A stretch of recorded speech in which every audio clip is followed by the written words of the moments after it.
tao'y pinanganak na malaya at walang dapat magtangkang mag-agrabyado sa kanyang kalayaan.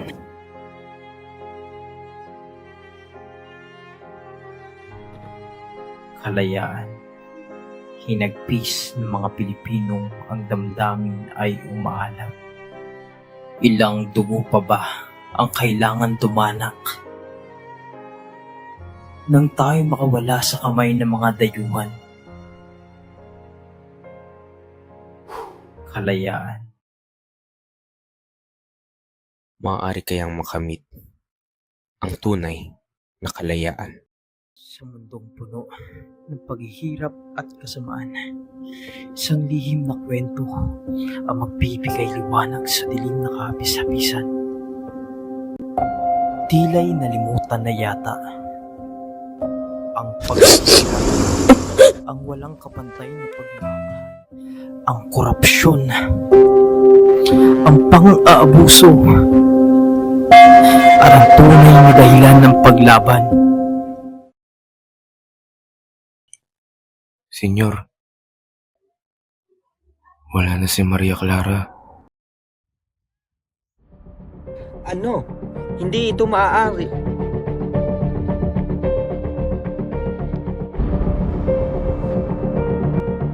Maria Clara!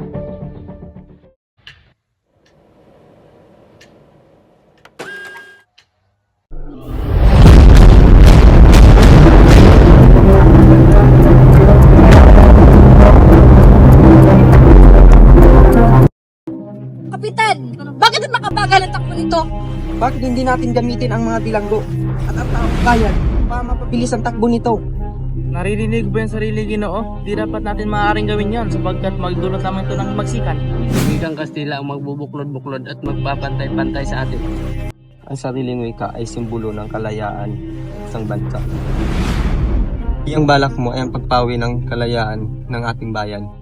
Balang araw ang aking bayan ay magkakaroon din ng maayos na daan. Kung magkakasaya nga, magiging matagumpay ang akademiyang ito. Mabuhay sa sanduban! Isang mapangasailing. Ito'y paglaktaw sa ating kapangyarihan. Senyor, Ibarra? Kaya tayo pinaparusahan ng Diyos. Dahil meron tayong kamag-anak ng kasalanan. Kaya dapat nating turuan ng Bakit yung mga padre ko?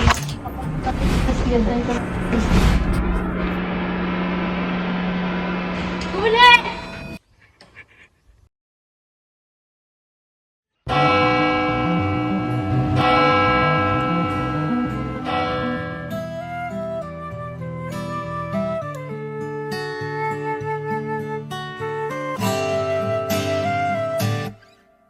Tungalay kong arana para sa dalagang walang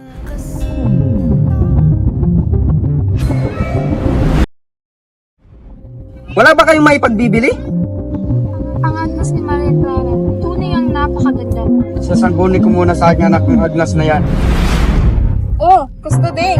Pinapahintulutan ko na ang pagpapatayo ng Akademya ng Wikang Kastila.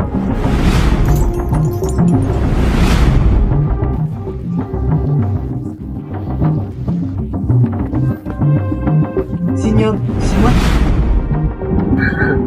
Ay may ipagtatapat. Ako, si Crisostomo Ibarra.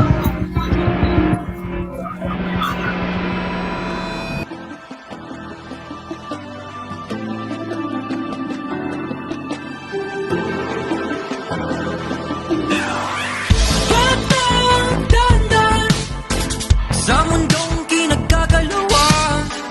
Pagmasdan ang larawan ng itsurang nagmamalakas.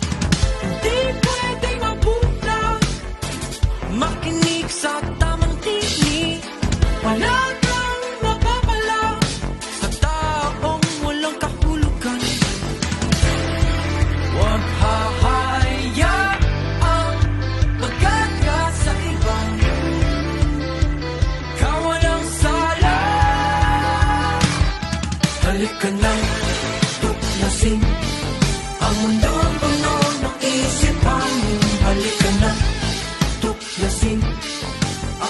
punong-puno